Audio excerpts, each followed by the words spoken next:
चलिए अब ऊपर हेडिंग दे दीजिए किसका, डेनिस का। ये छोटा छोटा था, बस याद रखिएगा कि पुर्तगाली, फ्रांसीसी, अंग्रेज, ये तीन मेन हीरो हुआ। इसमें भी अंग्रेज को तो लीड हीरो बना देंगे, ठीक है ना। तब अंग्रेज को लास्ट बताएंगे, तब ना उसको सब दिन के लिए रखेंगे। नहीं समझा मेरा बात, ठीक है। तो अब ये छोटका मोटका था, कौन था पहले, कौन आए, पुर्तगाली, उसके बाद डच, उसके बाद अंग्रेज, उसके बाद डेनिस, है ना। तो डेनिस लिख लीजिए। डेनिस के बाद फ्रांसीसी, फ्रांसीसी के बाद स्वीडिश। डेनिस, डेनिस कहाँ के लोग को कहेंगे, डेनमार्क वाला। लिखिए 1616 में डेनिस का आगमन हुआ। देखो यहां डेनो का आगमन 3 लाइन। डेनमार्क कंपनी का आगमन कब हुआ, 1616 में भारत आई। इस कंपनी ने 1620 में कहा त्रिकोबार, तमिलनाडु, 1676 में श्रीरामपुर में अपना कारखाना स्थापित किया। श्रीरामपुर में इसके सत्ता का प्रमुख केंद्र था। भारत में अपनी असफलता के कारण इन्होंने 1845 में अपने समस्त भारतीय व्यापारिक केंद्रों को अंग्रेजों को बेच दिया। भारत में जितना चीज था वह किसके हाथों बेच दिया, अंग्रेज के हाथों, फिर चला गया, खत्म, ठीक है। चल स्टार डाल करके ले गया। 1616 में डेनिस का आगमन हुआ। 1620 में ट्रेकोबार तमिलनाडु में अपना व्यापारिक केंद्र खोला। 1676 में श्रीरामपुर बंगाल में अपना मुख्यालय बनाया। कोई दिक्कत। 1845 में अंग्रेजों को अपना सब कुछ बेचकर कहां चला गया, अपना देश। अपना देश कहां, कोई दिक्कत। अब फ्रांसीसी आ जाए। फ्रांसीसी कब आए थे बाबू, 1664 में फ्रांसीसियों का आगमन। फ्रांस के मंत्री कोलवाट के प्रयास से, क्या बोले, फ्रांस के मंत्री कोलवाट के प्रयास से फ्रांसीसी ईस्ट इंडिया कंपनी की स्थापना कब होगी, 1664 में। फ्रांसीसी कंपनी पूरी तरह फ्रांस सरकार पर निर्भर थी। अभी तुरंत अभी कहानी बताई ना आपको, ठीक है। फलस्वरूप उस पर सरकार का बहुत अधिक नियंत्रण था।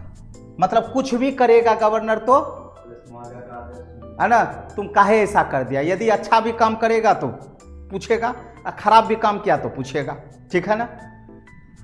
1667 में फ्रैंको केरो की अध्यक्षता में एक फ्रांसीसी दल भारत आया। किसकी अध्यक्षता में, फ्रैंको केरो की अध्यक्षता में एक फ्रांसीसी दल भारत आया, जिसने 1668 में सूरत में अपना पहला कारखाना स्थापित किया।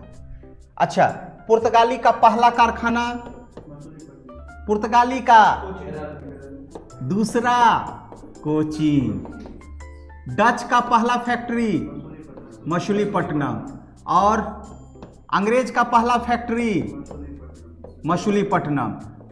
आदेश पहले किसको मिलेगा, सूरत को, ठीक है। और डच हो गया, डच के बाद डेनिस, डेनिस का पहला फैक्ट्री ट्रेकोबार, कब, 1620 में। और उसके बाद फ्रांसीसी का पहला फैक्ट्री सूरत, ठीक है। कब बाबू, 1668 में।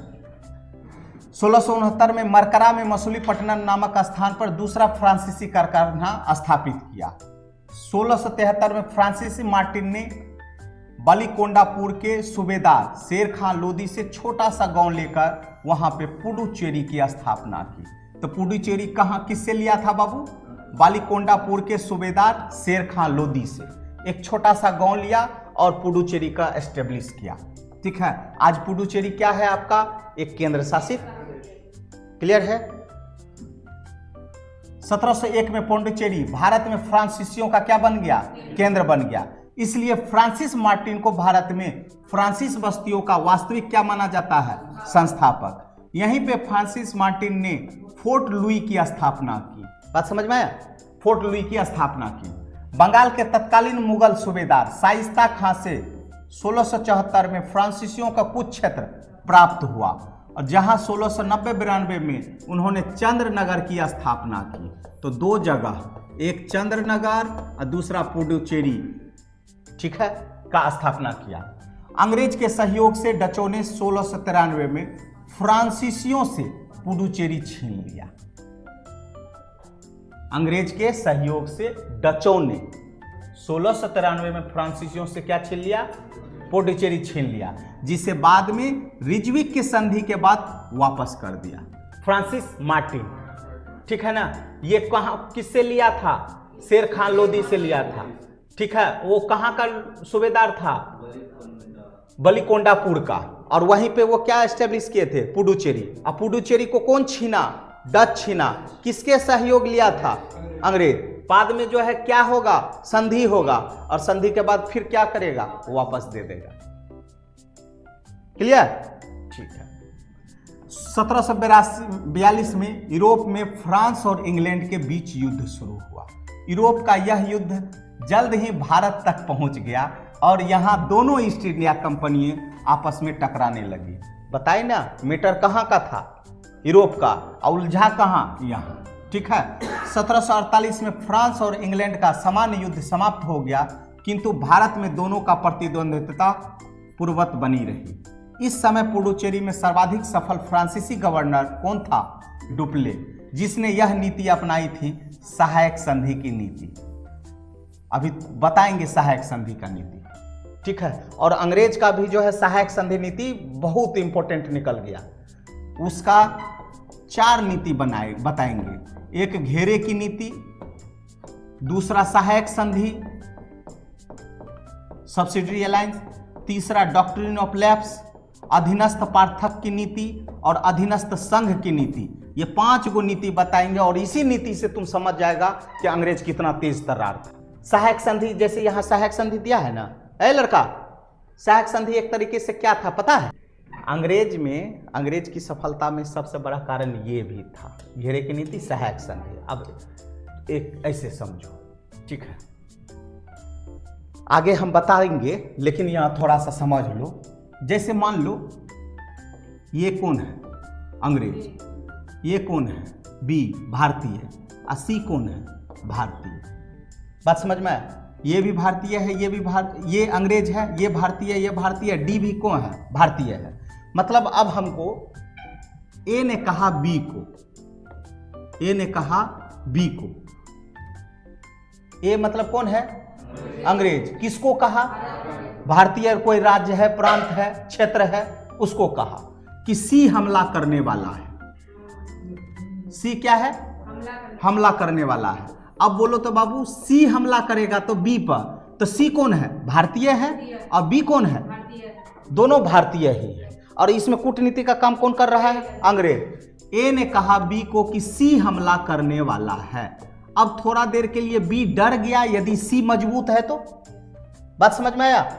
ये यदि मजबूत है और ये यदि कमजोर है तो डर गया ना, तब बोलेगा तुम काहे चिंता कर रहा है, हम तुम्हारे साथ हैं। तुमको क्या चाहिए लड़ाई करने के लिए? सेना। सबसे पहले क्या चाहिए? सेना। तो अंग्रेज सेना दिया किसको? भारतीय को ही एक तरीके से। बोला अच्छा सेना हम तुमको दे रहे हैं, तो सेना का वेतन सब कौन देगा? ठीक है, तो सेना का वेतन तुम देना। अच्छा, वेतन नहीं दे पाया तो कुछ हमको क्षेत्र ही दे दो। हम भी तो कमजोर ना है ना? तुम्हारे पास हम जानते हैं पैसा नहीं है ना? वो वाला जो क्षेत्र है जहाँ कोयला का खान है, तुम्हारे लिए वो कोयला है, अब मेरे लिए तो वो क्या है वो हमको पता है, ठीक है ना? क्षेत्र चला गया। ओके, बोला कि अच्छा कल के दिन और तुमको सेना का जरूरत पड़ेगा तो हमको कैसे पता चलेगा? तो एक रेजिमेंट बना देते हैं, एक रेजिमेंट बना देते हैं, ठीक है? और रेजिमेंट जो है तुम्हारे बगल में बैठा रहेगा। ओके, कोई दिक्कत? बोलो सेना किसका? कहां पे है? सेना को वेतन कौन दे रहा है? भारत के लोग दे रहे हैं। वेतन नहीं दे रहा है तो क्षेत्र किसका जा रहा है? रेजिमेंट किसका है? कहां बैठा है? भारत में भी कहां बैठा है? राजा के बगल में बैठा है। राजा कब क्या कर रहा है, राजा के गतिविधि पे नजर पड़ रहा है, ठीक है? अच्छा, इस तरीके से सी का कुछ गया नहीं ना गया। अब इधर से फिर करेगा। ए ने कहा सी को कि बी हमला करने वाला है। नहीं समझे? तो सी फिर डर गया। अब बी ना मजबूत हो गया, अब सी कमजोर हो गया। पहले क्या था? सी मजबूत था, और बी क्या था, कमजोर था, तो दूसरा अंग्रेज इसके पास पहुंच गया, तो सी भी डर गया। बोलो क्या करना है, करना क्या है, सेना रखो, सेना का वेतन तुम दो, वेतन नहीं तो क्षेत्र दे दो, और नहीं तो क्या करो, एक रेजिमेंट रखो। इस तरीके से मेंस में क्वेश्चन देता है, भारत का विजय भारतीयों ने कर लिया, सेना अंग्रेज थोड़ा ना लेके आया था, भारत का ही सेना है, और सेना का वेतन अंग्रेज अपने पॉकेट से दे रहा है, नहीं दे रहा है, हम ही लोग दे रहे हैं। बस तरीका देखो, समझ में आए ना। अब कभी सहायक संधि भूलेगा नहीं ना, ठीक है, यही था सहायक संधि, ठीक है ना। बस ये कहानी याद रखना, सहायक संधि आगे तुमको बताएंगे, आगे बताएंगे, अंग्रेज का जब नीति बताएंगे तब वहां बताएंगे। लेकिन यदि तुमसे प्रश्न पूछेगा, ये सहायक संधि जो है अंग्रेज में जो है कौन अपनाए थे, वेलेजली, अंग्रेज में कौन अपनाए थे, वेलेजली अपनाए थे। और सहायक संधि करने वाला पहला राज्य कौन था, हैदराबाद, ठीक है, HMT,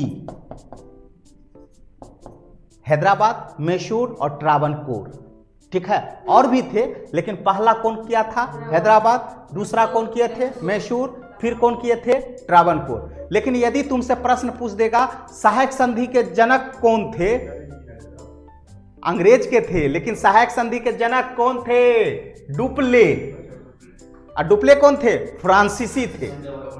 बात समझ में आए ना। यही सहायक संधि, यदि आपसे प्रश्न पूछ दे कि सहायक संधि के जन्मदाता कौन, तो डुप्ले। इस सहायक संधि का एकदम नीति के तरफ पालन कौन किया था, अंग्रेज। अंग्रेज में भी कौन किए थे, वेलेजली किए थे। बात समझ में आया। और सहायक संधि लादने वाला पहला प्रांत कौन था, हैदराबाद, दूसरा मैसूर और तीसरा ट्रावनकोर, है ना, ट्रावनकोर है, तंजौर है, क्लियर है ना। इस तरीके से आगे बताएंगे, क्लियर हो गया। चल निकाली, भारतीय शासकों को आपसी झगड़ों में अनुशासित और आधुनिक फ्रांसीसी सेना के द्वारा हस्तक्षेप किया जाए। आ गया ना वही बात, ठीक है। डुप्ले को इस नीति से अत्यधिक सफलता मिली, काहे नहीं मिलेगा, ठीक है। फ्रांसीसियों की सफलता से अंग्रेज जलने लगे, परिणाम स्वरूप दोनों के बीच संघर्ष शुरू हो गया। दोनों कंपनियों के बीच भारत में 3 युद्ध हुए, जिन्हें किस नाम से जानते हैं, कर्नाटक युद्ध। और कर्नाटक के युद्ध में हम बता दिए कि कर्नाटक के युद्ध में कौन हार जाएगा, फ्रांसीसी हार जाएगा। देखो फ्रांसीसियों का योगदान, फ्रांसीसी गवर्नर जनरल डुप्ले ने भारत में सहायक संधि प्रणाली का क्या किया, आरंभ किया, जो अंग्रेजों के समय विकसित होकर अंग्रेजी के साम्राज्य का विस्तार का कारण बनी। अभी बताए उनको, इसका जनक भले वो था, लेकिन इसका एकदम मेन काम कौन किया, अंग्रेज किया। क्लियर है। चल, डुप्ले के नेतृत्व में फ्रांसीसियों ने ही सबसे पहले भारतीय राज्य की कमजोरी को समझकर उनके आंतरिक मामले में क्या किया, हस्तक्षेप करके राजनीतिक लाभ प्राप्त करने की नीति आरंभ की। नेक्स्ट, पुर्तगालियों का फ्रांसीसियों का पतन। पुर्तगाली तथा डच कंपनी के समान फ्रांसीसी कंपनी पर भी किसका नियंत्रण था, ओके, नहीं बताए हैं तो बोलो, ठीक है। फ्रांसीसियों ने संसाधनों की दृष्टि से कमजोर दक्षिण भारत को अपनी गतिविधियों का क्या बनाया, केंद्र बनाया। परिणाम स्वरूप हुए अंग्रेजों के समक्ष क्या रहे, सफल नहीं हो सके। अंग्रेजों की तुलना में फ्रांसीसियों की नौसैनिक क्षमता कमजोर थी, अंग्रेजों की तुलना में, ठीक है। यूरोप में निरंतर चलने वाले युद्धों में भी उनके शक्ति को कमजोर करके उनके विस्तार को बाधित कर दिया। अंग्रेज और फ्रांसीसियों की प्रतिद्वंद्विता का निर्णायक अंत 22 जनवरी 1760 को वांडीवास के युद्ध के रूप में हुआ, जिसके तहत अंग्रेज जनरल आयरकूट ने फ्रांसीसी सेनापति लल्ली की सेना को पराजित कर दिया। इसके पश्चात धीरे धीरे फ्रांसीसियों का वर्चस्व समाप्त हो गया। कौन सा युद्ध से, वांडीवास के युद्ध से। कब बाबू, 1760। डेट क्या था, 22 जनवरी, ठीक है। अंग्रेज का जनरल कौन था, आयरकूट, और फ्रांसीसी का सेनापति कौन था, लल्ली। लल्ली और आयरकूट के बीच कौन सा युद्ध, वांडीवास। कब हुआ, 22 जनवरी 1760। यहां के बाद, ठीक है। और ये फ्रांसीसी का वर्चस्व खत्म हो गया।